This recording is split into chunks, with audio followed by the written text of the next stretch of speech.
भगवान श्री कृष्ण दुर्योधन से कहते हैं कि तुम भाग्यशाली हो कि तुमने एक महान घर में जन्म लिया और इसलिए यह तुम्हारा कर्तव्य है कि तुम अपने परिवार का नाम रोशन करो। महिमा केवल पवित्र कर्मों से ही मिलती है। पुत्र के पाप कर्म न केवल पुत्र को बल्कि उसके बड़ों को भी बदनाम करते हैं और परिवार के लिए विपत्ति और विनाश लाते हैं।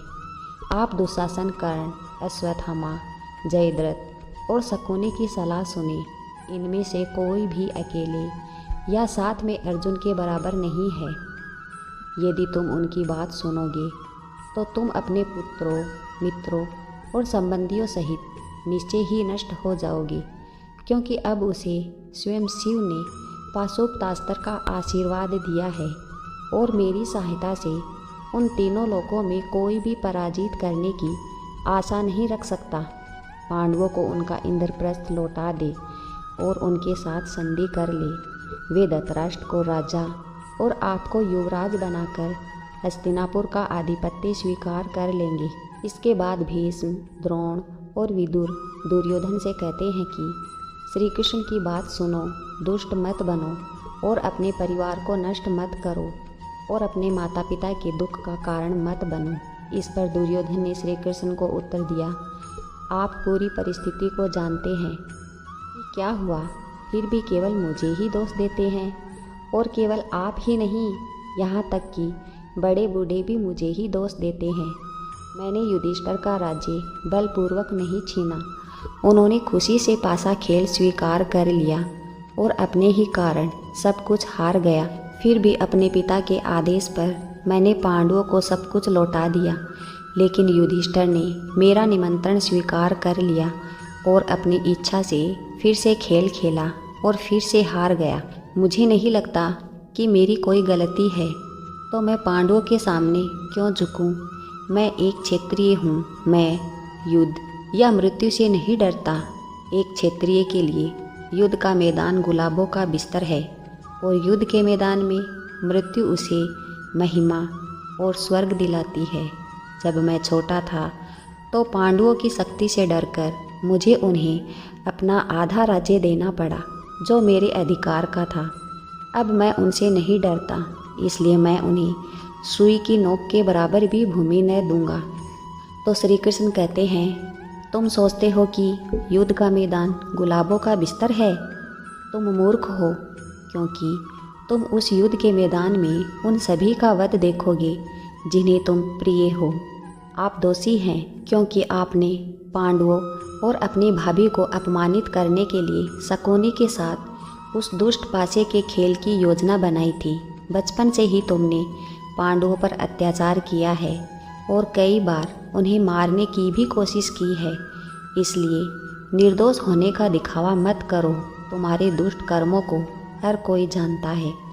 उन्हें कम से कम 5 गांव दे दो और वे उनके विरुद्ध तुम्हारे पिछले पाप कर्मों को क्षमा कर देंगे।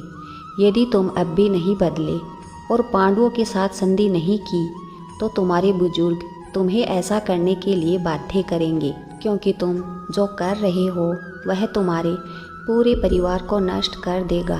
इस पर दुर्योधन गुस्से में दरबार से चला जाता है। इस पर भीष्म कहते हैं कि दुर्योधन ने मूर्खतापूर्वक गलत मार्ग चुन लिया है और हम उसे रोकने में असहाय हैं। श्री कृष्ण भीष्म, द्रोण और धृतराष्ट्र से कहते हैं, तुम गलती कर रहे हो। सबको मारने से पहले उसे रोक लो। अब उसका समर्थन मत करो।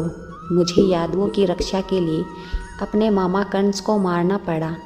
ऐसा कहा जाता है कि यदि आवश्यकता हो तो एक परिवार को बचाने के लिए एक व्यक्ति का बलिदान दिया जाना चाहिए। एक गांव को बचाने के लिए एक परिवार का बलिदान दे देना चाहिए। एक राज्य को बचाने के लिए एक गांव का बलिदान दे देना चाहिए और दुनिया को बचाने के लिए एक राज्य का बलिदान दे देना चाहिए। इसलिए ऐसा न करें। इस एक मूर्ख व्यक्ति को क्षत्रिय की पूरी जाति के विनाश का कारण बनने दो। इस पर धृतराष्ट्र गांधारी को बुलाते हैं और दुर्योधन को समझाने के लिए कहते हैं। गांधारी कोशिश करती है, लेकिन दुर्योधन उसकी भी नहीं सुनता और वहाँ से चला जाता है। और दुशासन, कर्ण, जयद्रथ और शकुनी के साथ मिलकर कृष्ण भगवान को पकड़ने की योजना बनाता है, यह मानते हुए कि एक बार जब वे श्री कृष्ण को पकड़ लेंगे तो पांडव असहाय हो जाएंगे।